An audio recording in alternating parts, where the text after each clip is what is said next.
Friends, स्वागत है आप सभी का। और अपन पशु स्वास्थ्य पढ़ रहे हैं। मैं तो बिल्कुल भी टाइम खराब ना करो आप लोगों का। चलो चलो आ जाओ टॉपिक पे जल्दी से। पशु स्वास्थ्य पढ़ रहे थे, ठीक है। पशु स्वास्थ्य में अपन लोगों ने रोग के विभाजन के आधार पर, ठीक है, प्रारंभ होने के आधार पर, कारक के आधार पर पढ़ चुके थे। अब पढ़ने वाले हैं रोगों की पहचान। रोगों की पहचान कैसे करोगे, और जब आप लोग रोगों की पहचान कर दोगे ना तो फिर उनका इलाज कैसे करोगे तो वो भी आपको समझा दूंगा। तो अभी पढ़ रहे हैं मामूली रोग, जो जिनका इलाज अपन लोग घरों पर आराम से कर लेंगे, ठीक है। नॉर्मल ऐसे रोग है जिनका इलाज अपन चाहे तो अपन घर पे आराम से कर लेंगे, और जो भारी रोग आएंगे जैसे एंथ्रेक्स, फड़किया, गलघोटू, उनका इलाज भी कर लेंगे, लेकिन उनकी जानकारी रहेगी। उनके लिए डॉक्टरों को घर पे बुलाना पड़ेगा, पशु चिकित्सक को बुलाना ही पड़ेगा। लेकिन अभी कुछ ऐसे ही रोग हैं जो इम्पोर्टेंट तो है, लेकिन उनका इलाज अपन घर पर आराम से कर लेंगे। तो वो इलाज करने से पहले आप लोग रोग के बारे में जानना बहुत ज़रूरी है। तो पढ़ेंगे रोगों की पहचान और उनका उपचार, की पहचान कैसे करें और उनका उपचार कैसे करें। तो सबसे पहले मैं ले रहा हूँ आपके लिए एक रोग जिसे बोलेंगे खरोच। मैं पहले समझ लो, पहले ये समझ लो एक बार आप लोग। पहला है वाउंड, इसी में आ जाएगा वो, जिसे बोलेंगे घाव। क्या बोलेंगे भैया? घाव बोलेंगे। पहला ही रोग है वाउंड, घाव। अब इसकी बात करें, घाव 3 प्रकार के होते हैं। कितने प्रकार के भैया? घाव 3 प्रकार के होते हैं। एक तो वह छोटी सी हो वह, मैंने बोला खरोच। क्या बोला था? खरोच। एक हो वह खुला घाव। कौन सा घाव? खुला घाव। और एक होता है पुराना घाव। तो भैया मामला सेट कर दो। घाव 3 प्रकार के होते हैं, एक होता है खरोच, एक होता है खुला घाव, और एक होता है पुराना घाव। घाव 3 प्रकार के, खरोच, खुला घाव और पुराना घाव। अब एक एक की बात करेंगे कि खरोच क्या होती है और खुला घाव क्या होता है और पुराना घाव क्या होता है। तो सबसे पहले खरोच क्या होती है भैया, इसकी बात करें। खरोच क्या है? लो भैया वापस मिट गया। पहले बात करेंगे खरोच की। आउच, क्या इतना सा होता है आउच। अरे खरोच समझ गए होंगे, आउच। ये क्या होता है? अगर कोई पशु, अगर कोई पशु किसी नुकीली चीज, समझ गए, कोई नुकीली चीज हो ना, किसी नुकीली चीज या कंटीले तार, ठीक है, कंटीले तार या कांटेदार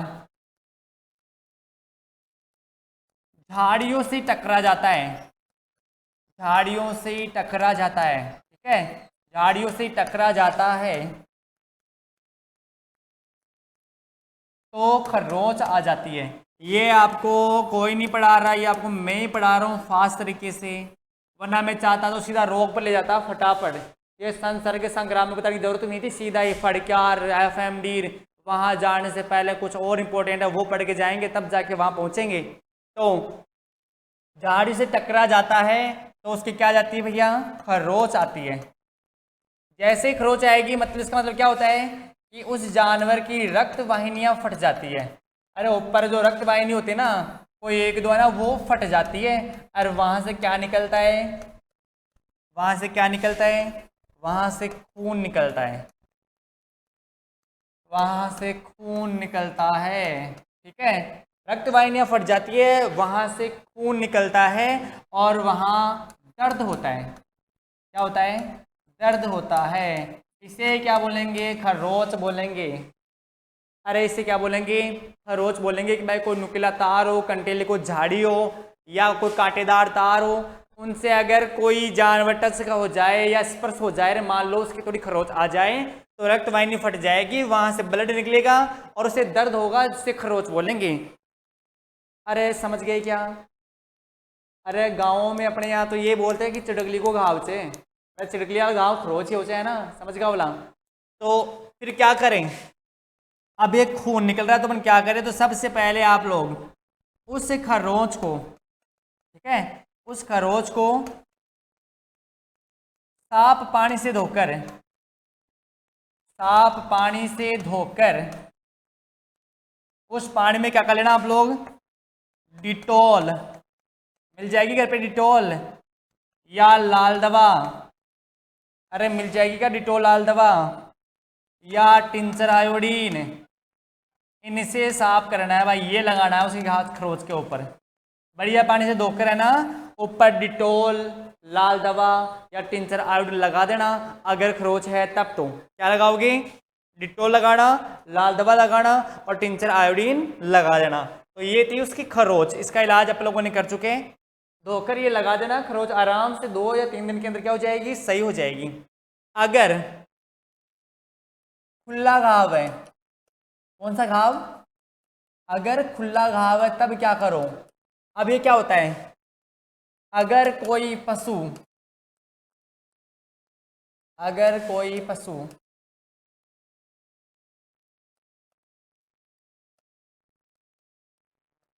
किसी धारदार हथियार से कट जाता है, ठीक है, कट जाता है, या तो कोई धारदार हथियार से कट जाए, कुल्हाड़ी वगैरह इनसे कट जाए, या किसी दुर्घटना का शिकार हो जाए, सब याद रखना भैया, या किसी दुर्घटना का शिकार हो जाए,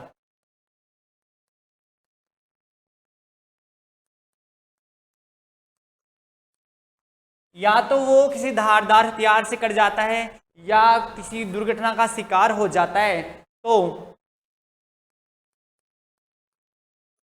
घाव के उत्तक या शरीर के उत्तक, तो शरीर के उत्तक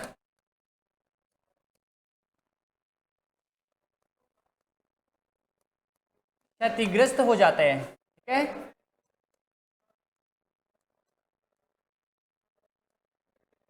किसी दुर्घटना का शिकार हो जाता है तो शरीर के उत्तक क्षतिग्रस्त हो जाते हैं, जिससे खून बहता है, खून बहता रहता है, ये समझ गए होंगे कि भैया कोई जानवर बहता रहता है, कोई जानवर हथियार से, किसी धारदार हथियार से कट जाए या किसी दुर्घटना का शिकार हो जाए तो शरीर के उत्तक क्षतिग्रस्त हो जाते हैं और उत्तकों से क्या निकलता है, खून निकलता है। फिर क्या होगा, इस खून, जिससे खून निकल रहता है तो वहां घाव पर मक्खियां बैठ जाती है, घाव पर मक्खियां, घाव पर मक्खियां बैठ जाती है, घाव पर मक्खियां बैठ जाती है, जिससे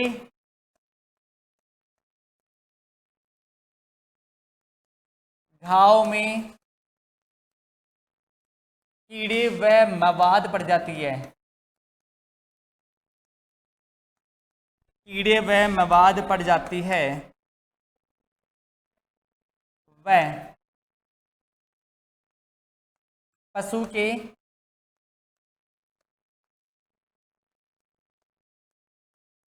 असहनीय दर्द होता है,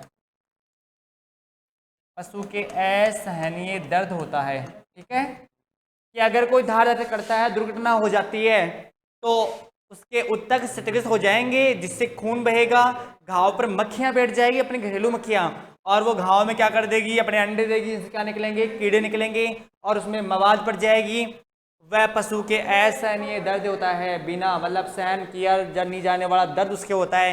ऐसे वालों का आप इलाज क्या करो, तो ऐसे रोगों के लिए सबसे पहले घाव को टिंचर आयोडीन से धो, टिंचर आयोडीन या लाल दवा, टिंचर आयोडीन या लाल दवा से अच्छी प्रकार से धोवो और उसे धोकर मरकरी पर क्लोराइड, ठीक है, मरकरी पर क्लोराइड का लेप कर दो,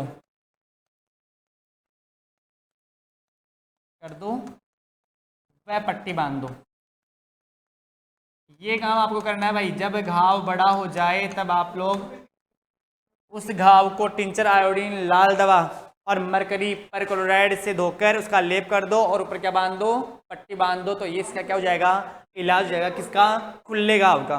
लेकिन अगर पुराना घाव हुआ तब क्या करोगे, अगर पुराना घाव हुआ तब क्या करोगे। पुराना क्या होता है, जिस घाव पर मक्खियां बैठ गई, ठीक है, जिस घाव पर मक्खियां बैठी। अब क्या होगा देखना, अगर आपने सही टाइम पर अगर खुले घाव का इलाज कर दिया तब तो कोई बात नहीं, लेकिन अगर सही टाइम पे उसका इलाज नहीं हुआ तो उस घाव पर मक्खियां बैठ जाएगी, मक्खियां बैठेगी। अब मक्खियों का तो एक ही काम भैया, मक्खियों का तो एक ही काम, थोड़ा वो रक्त चूसना और घाव पर, उस जगह पर घाव में, है ना, घाव के अंदर त्वचा में क्या देगी, अपने अंडे देगी। और कुछ समय के बाद में, कुछ ही समय के बाद में अंडों का निर्मोचन होगा और उनसे क्या बनेंगे, लार्वा बनेंगे, जिन्हें आप लोग क्या बोलते हो, कीड़े। क्या बोलते हो भैया, कीड़े बोलते हो। तो घाव पर मक्खियां बैठ जाएगी और घाव में अंडे देगी, जिससे क्या निकलेंगे, लार्वा, और आप समझ गए होंगे कि इसमें कीड़े पड़ जाएंगे। अब क्या होता है देखना भाई, जैसे मान लो कि ये किसी पशु का शरीर है, और शरीर में यहाँ किसी धारदार करके लगी हुई है ना, यहाँ लगी हुई है, तो अगर घाव खून बह रहा है ना तो ओपन वाला हो गया, ओपन बाउंड, ठीक है, खुला घाव। लेकिन यहाँ मक्खियाँ आके बैठ गई, ठीक है, यहाँ पर उन्होंने क्या दे दिए, अपने अंडे दे दिए। अब अंडे दे दिए ना, तो अब आप लोगों को पता नहीं चला कि अंडे तो अंदर रह गए, आप लोगों ने इसका इलाज किया। जब आप लोगों ने इसका इलाज किया तो समझ लो आपने इलाज किया, तो ये यहाँ तक, ये लो भैया, आपने इसका इलाज कर दिया और ये अंडे यहाँ रह गए, आप इसका इलाज कर चुके, घाव पूरा भर गया। कुछ समय के बाद में जब अंडों से क्या निकलेंगे, अब अंडों से क्या निकलेंगे भैया, इनके लार्वा, इनके कीड़े निकलेंगे, और ये यहाँ वाले इस मांस को खाएंगे, सड़ाएंगे, ये मांस को सड़ाएंगे, और यहाँ क्या बनेगी, गैस बन जाएगी, और बदबूदार, ऐसा बदबूदार तरल पदार्थ बन जाएगा, बदबूदार तरल पदार्थ बन जाएगा यहाँ पर, ठीक है, ये सड़ाई गिलाएगी, गैस बनेगी, और यहाँ पर बदबूदार तरल पदार्थ बन जाएगा, और घाव पूरा अंदर से सड़ जाएगा, कि मांसपेशियाँ उत तक पूरे सड़ जाएंगे। तो सबसे पहले अगर ऐसा आपको दिखाई दे रहा है, उसमें बदबू आने लग जाएगी घाव के अंदर, क्या आएगी भैया, बदबू आएगी, तो अब इलाज कैसे करें। तो सबसे पहले आप लोग एक काम करना, इन कीड़ों को बाहर निकालना, इनको कीड़ों को बाहर निकालना है। अब बाहर निकालने के लिए ऐसे आप सबसे पहले यहाँ ब्लेड से चिरा लगा लो एक बार, ये आसपास में क्या दबने वाला मांस हो जाएगा, दबेगा, ऐसे अलग से दिख जाएगा आप लोग, कच्चा कच्चा सा। तो आप लोग सबसे पहले ब्लेड से यहाँ पर चिरा मार लो, चिरा मारने के बाद में सबसे पहले इन कीड़ों को बाहर निकालो, कीड़े बाहर निकाले। आप ताकत दिमाग में आओगे, सर कीड़ा बाहर क्यों निकाला है, कीड़ों को बाहर कैसे निकाले सर बताओ तो सही। अब ऐसे तो है नहीं भाई अंगुली से पकड़ के निकालोगे या कुछ चिमटे वगैरह लेके उससे खींचोगे, ऐसे करोगे तो पशु के बहुत दर्द होगा। आपको सीधा सा तरीका बताता हूँ मैं, कीड़े बाहर निकाले कैसे। अगर किसी पशु के, अगर आप और याद कर लो, अगर किसी जानवर के कीड़े पड़ गए हो तो उसे बाहर कैसे निकाले। तो आप लोग क्या करो, लेके आओ, अरे एक दवाई लेके आओ जिसका नाम है टर्पेंटाइन ऑयल। क्या लाओ, टर्पेंटाइन ऑयल, जिसे कहा जाता है तारपीन का तेल। किसका तेल, तारपीन का तेल कहा जाता है, जो जंगलों में पाए जाने वाले बड़े बड़े पेड़, जैसे चीड़ का पेड़, इससे मिलता है भैया, ठीक है। तारपीन का तेल किससे प्राप्त करते हैं, चीड़ के पेड़ से प्राप्त करते हैं। तो वहां से लेकर आओ और रुई के पोहे में लेकर एक एक दो दो बूंदे इसमें गिराते रहो, रुक जाओ, 4 बूंद गिराओ, 1 मिनट रुक जाओ, फिर गिराओ, फिर रुक जाओ। ऐसा अगर आप लोग 1-2 बार करते हो ना, तो ऐसा करने पर कुछ ही समय में ये कीड़े कहाँ जाएंगे, सारे के सारे बाहर आ जाएंगे, अपने आप ही बाहर आ जाएंगे भैया, देखो आ रहे हैं। ऐसा ही करना, एक एक 2-2 बूंदे वहाँ डालना भैया, स्तंभ के जैसे है ना, ऐसे डालना, वहाँ पर डालोगे तो सारे कीड़े वहाँ से बाहर जाएंगे, सारी मवाद, सारे कीड़ों को बाहर निकाल कर एंटीसेप्टिक, जैसे सारे निकल जाए ना, तो लाल दवा से उनसे इसको धो लेना, घाव को पूरे को डिटॉल से ना साफ कर लेना, और एंटीसेप्टिक क्रीम लगाकर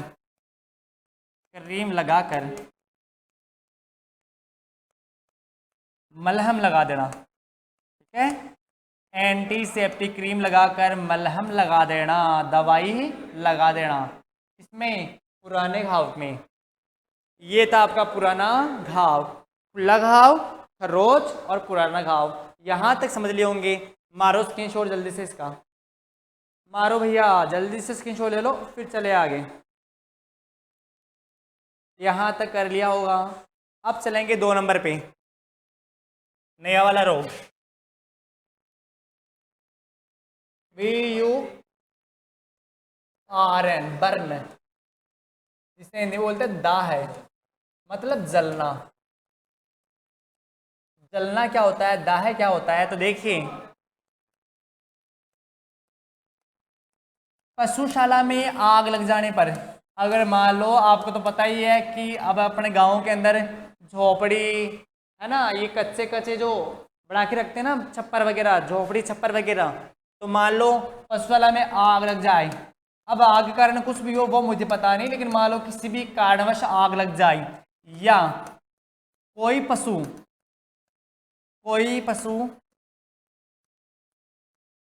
तेजाब से जल जाए, है ना, इससे भी जल जाते हैं, या तो आग लग जाए, मोस्टली आग से होते ज़्यादातर, या तेजाब से जल जाए, तो उसे क्या बोलेंगे, दाह या जलना बोलेंगे। कि कोई पशुशाला में आग लग जाए तब, भाई गांव में लग जाते कई बार, पशु जल जाता है पूरा, और कोई पशु तेजाब से जल जाए तब क्या होता है, जल जाने पर उसकी त्वचा जल जाती है, त्वचा जल जाती है, ठीक है ना, त्वचा जल जाती है, और त्वचा के ऊपर जहां जहां से वो जली है, वहां वहां पर क्या होती है, भयंकर वाली जलन होती है, ठीक है। जैसे ही आग से त्वचा जल जाएगी तो वहां पर क्या होगी, भयंकर जलन होगी त्वचा के ऊपर, जलने पर बहुत ऐसा नहीं दर्द होगा। अगर ऐसा कोई जानवर आपने देखा है, देखो एक बार बता दूं, अगर कोई जानवर आधे से ज़्यादा मतलब 70% तक जल गया है ना, तब तो आप लोग जल्दी से पशु चिकित्सक को घर पे बुला लो। लेकिन अगर थोड़ा बहुत जला है ना, तब उसका इलाज मैं कर सकता हूँ, उसका इलाज लोग आप भी कर सकते हो। ज़्यादा जल जाए तो भैया मेरे भरोसे अपने भरोसे मत रहना, डॉक्टर को बुला लेना। पशु चिकित्सक किसी काम के लिए बने हुए हैं, लेकिन जब तक अपन कर पाए तब तक तो कर लेना। थोड़ा बहुत जल जाए या आधे से थोड़ा कम जल जाए तब आप लोग इलाज कर लेंगे। तो त्वचा के ऊपर जलन होती है तो आप लोग क्या करो, सबसे पहले मीठा तेल, अरे जान का कि मीठा तेल है, मीठा तेल मतलब सरसों का तेल मिल जाए तो ठीक है, ना मिले तो देख लेना भैया अलसी का तेल, इसका तेल, अलसी का तेल मिल जाएगा, दोनों में से एक मिल जाएगा, और थोड़ी मात्रा में चूना। इन तीनों को आपस में, या इन दोनों में से, या तो इनको इनको या इनको इनको आपस में मिलाओ, और जहां से पशु जला हुआ है वहां पर उसकी त्वचा पर क्या कर दो, उसका लेप कर दो। किसका, मीठा तेल प्लस चूना, या अलसी का तेल प्लस चूना, या आप लोग शहद को पैराफिन मोम के साथ लगाओ, के साथ पैराफिन मोम के साथ लगाओ, शहद लगाओ, उससे भी कुछ हद तक जलन क्या हो जाती है, सही हो जाती है। अगर ये भी नहीं मिल रहे है ना, तो जल्दी से बाजार में जाओ और जिंक पेरोक्साइड लेकर आओ। क्या लेकर आओ, जिंक पर ऑक्साइड लेके आओ, और ये लाके जानवर को लगाओ। इससे कुछ हद तक उसको क्या मिलेगा, आराम मिलेगा।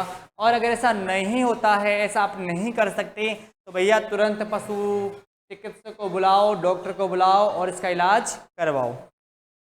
अब चलेंगे अगले रोग पर, जिसे बोलेंगे स्प्रेन।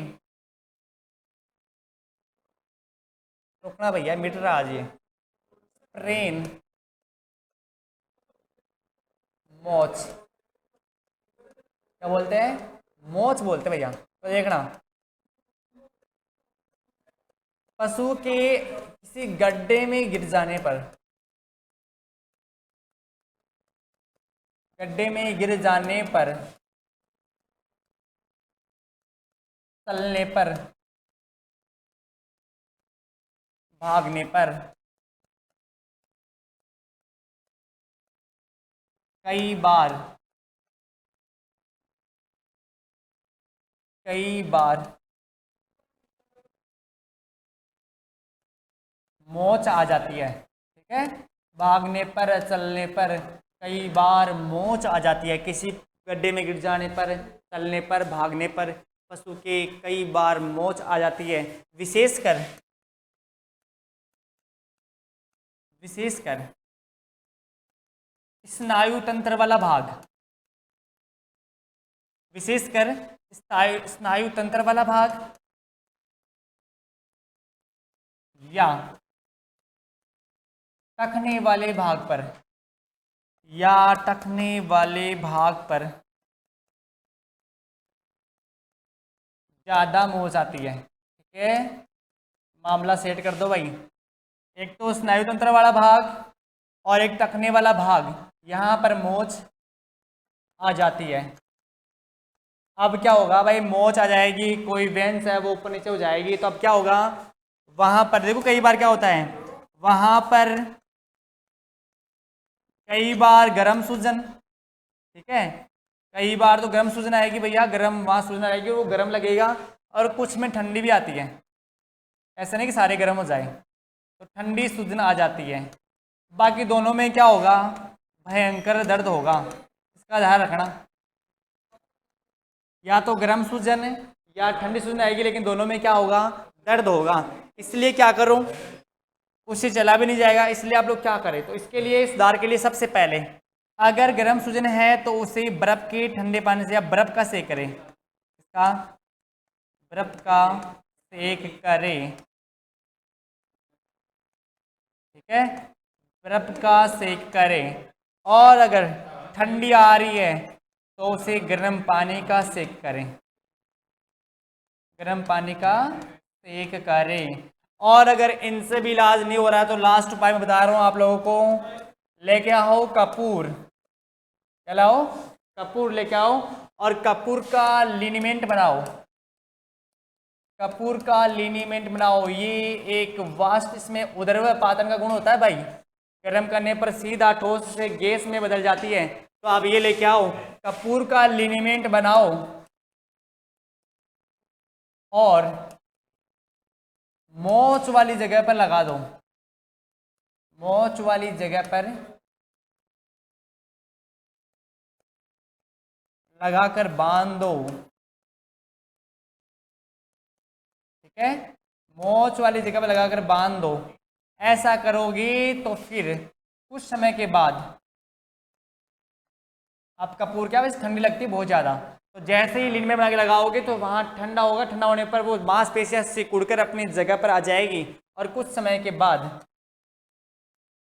पशु को आराम मिल जाता है, पशु को आराम मिल जाता है। ठीक है, पशु को आराम मिल जाता है। तो मैंने आपको 3 रोग पढ़ा दिए, घाव, मोच और दाह है। जो आपके जो अच्छे वाले रोग है जिनके लिए डॉक्टर की जरूरत पड़ेगी, जैसे फड़किया, एंथ्रेक्स, जहरबाद, गलघोटू है ना, सर्रा रोग, ये रोग अपन लोग अगले वीडियो में पढ़ेंगे। लेकिन उससे पहले भी कुछ छोटे छोटे रोग हैं जिनके बारे में आपको पढ़ाने वाला हूँ, तो एक बार आप लोग जल्दी से इसका रिविजन कर लो फास्ट तरीके से, ताकि एक भी आपका छूटे नहीं। जिसका कोई रह गया हो लिखना तो वो साथ में लिख लेना भाई, मैं दोबारा से रिविजन फास्ट करवा रहा हूँ, कोई रह गया हो ना दोबारा देख लेना। पढ़ रहे थे पशु स्वास्थ्य, और इसमें पढ़े थे रोगों की पहचान करना और उनका उपचार करना। और पहला पॉइंट पढ़े थे वाउंड, पहला पॉइंट क्या पढ़े थे, वाउंड मतलब घाव पढ़े थे। और घाव के अंदर अपन लोगों ने पढ़े कि इसके 3 भाग होते हैं, एक होता है खरोच, एक तो होता है कौन सा, खरोच, और एक होता है खुला घाव, और एक होता है पुराना घाव। ठीक है, फिर पढ़े खरोच क्या होती है, अगर कोई पशु किसी नुकीली चीज या कंटीले तार या कांटेदार झाड़ियों से टकरा जाता है तो खरोच आ जाती है, रक्त वाहिनियां फट जाती है और खून निकलता है, वहाँ दर्द होता है। ऐसे खरोच वालों को आप लोग साफ पानी से धोकर डिटॉल, लाल दवा प्लस टिंचर आयोडीन लगा दे, 2-4 दिन में खरोच क्या हो जाएगी, सही हो जाएगी। फिर पढ़े थे खुला घाव, कौन सा, फिर पढ़े खुला घाव, अगर कोई पशु किसी धारदार हथियार से धारदार हथियार से कट जाता है या किसी दुर्घटना का शिकार हो जाता है तो शरीर के ऊतक क्षतिग्रस्त हो जाता है, जिनसे खून बहता है और घाव पर मक्खियां बैठ जाती है, जिससे घाव में कीड़े व मवाद पड़ जाती है। वह पशु के असहनीय दर्द होता है। इनके इलाज के लिए आप लोग घाव को टिंचर आयोडीन, लाल दवा व मरकरी परक्लोराइड से लेप कर दे। ये इनसे धोकर मरकरी परक्लोराइड का लेप लगा दे और पट्टी बांध दे। फिर बताया मैंने आप लोगों को पुराना घाव, जिस घाव पर मक्खियां बैठ जाती है वो उसके घाव में अंडे देती है। अंडों से क्या निकलता है? लार्वा, जिन्हें अपन लोग क्या बोलते हैं? कीड़े बोलते हैं। तो अब क्या करना है? सबसे पहले इन कीड़ों को बाहर निकालना है। और कीड़ों को बाहर निकालने के लिए मैंने क्या बताया था कि चीड़ के पेड़ से प्राप्त होने वाला किसका तेल? टारपिन का तेल, जिसे इंग्लिश में टर्पेंटाइन ऑयल कहा जाता है, जो न्यूमोनिया रोग में छाती पर मालिश करने के काम भी आता है, जो आफरे के अंदर पशु का आफरा उतारने के काम में भी आता है, जो कीड़े मारने के काम में भी आता है, जो पॉलिश करने के काम में भी आता है। तो वो ले आओ और उसकी एक दो बूंद इस घाव के अंदर डालो, कीड़े अपने आप ही कहाँ आ जाएंगे? बाहर आ जाएंगे। यहाँ तक कंप्लीट। जैसे कीड़े बाहर आ जाए तो आप लोग इसे आयोडीन, टिंचर आयोडीन डोल से धोकर या लाल दवा से धोकर एंटीसेप्टिक क्रीम लगा दे। क्या लगा दे? एंटीसेप्टिक क्रीम लगा दे। तो ये था पुराना घाव। फिर था बर्न, दाह है, जलना। ठीक है, पशु जल जाए तब क्या करे? तो देखो, पशुशाला में आग लग जाने पर या कोई पशु तेजाब से जल जाने पर उसकी त्वचा जल जाती है, त्वचा के ऊपर जलन होती है। ऐसे में उसका इलाज क्या करे? कहा था जल जाए तो डॉक्टर को बुलाओ, वरना मीठा तेल मिल जाए तो वो, या अलसी का तेल मिल जाए तो वो, उसमें कुछ मात्रा चूने की मिला दोगे तो इसे लगाओगे तो उसे शीघ्र क्या मिलेगा? आराम मिलेगा। या शहद को पैराफिन मोम के साथ लगाओ तो उसे आराम मिलेगा। या बाजार से जिंक पेरोक्साइड लाओ, उसे लगाओगे तब भी क्या मिलेगा? आराम मिलेगा। फिर मैंने कहा स्प्रेन मोच के बारे में, आउच के बारे में। ठीक है, आपके भी आते हैं ना मोच, कितना सा निकलता है आउच, है ना, वो वाली। पशु के किसी गड्ढे में गिर जाने पर, चलने पर या भागने पर, कूदने पर, गिरने पर कई बार उनके मोच आ जाती है। विशेषकर मोच स्नायु तंत्र, मतलब जहाँ मांसपेशियों का जोड़ होता है, जहाँ वजन होता है, वहाँ पर वाला भाग या टखने वाला, ठीक है, वाले भाग पर ज़्यादा मोच आती है। वहाँ पर गर्म सूजन या ठंडी सूजन आ जाती है और वहाँ पर क्या होता है? भयंकर दर्द होता है। इसलिए क्या करें? अगर सूजन गर्म आई है तो बर्फ का शेक करें, और अगर सूजन गर्म ठंडी आई है तब आप लोग क्या करें? गर्म पानी का सेक करें। ऐसा कर लो। या क्या करो? कपूर का लिनीमेंट बनाओ, और कपूर का लिनीमेंट बनाओ और मोच वाली जगह पर लगाकर अच्छी तरीके से बांध दो। अगर कुछ समय में वो सिकुड़ेगी, वो सही हो जाएगा। अरे मान लो कि कई बार जब भी सही नहीं होता ना, तब आप लोग, जैसे पैर में चोट पड़ी हुई है, पैर में मोच है ना, तो जहाँ मोच है ना, तो पैर के चारों ओर क्या करना? पैर के चारों ओर प्लास्टिक या बांस की कपचियाँ आती है, बांस पर बांस की काम कर रहता है भैया, बांस की बारीक कपचियाँ होती है ना, वो ये लाओ। मान लो पेड़ पे लगी हुई यहाँ मोच आ रखी है, तो आप लोग इसके पास में चारों ओर इनको बांध दो अच्छी तरीके से, और कुछ दिन ऐसे बंद रहने दो। इससे भी कुछ दिन में वो वाली जो ग्रंथि है वो वापस अपनी जगह आ जाती है और फिर उसके मोच नहीं आती। तो यहाँ पर अपन लोगों ने 3 रोग पढ़ लिए। नेक्स्ट वीडियो में पढ़ेंगे अगला रोग। तब तक के लिए धन्यवाद।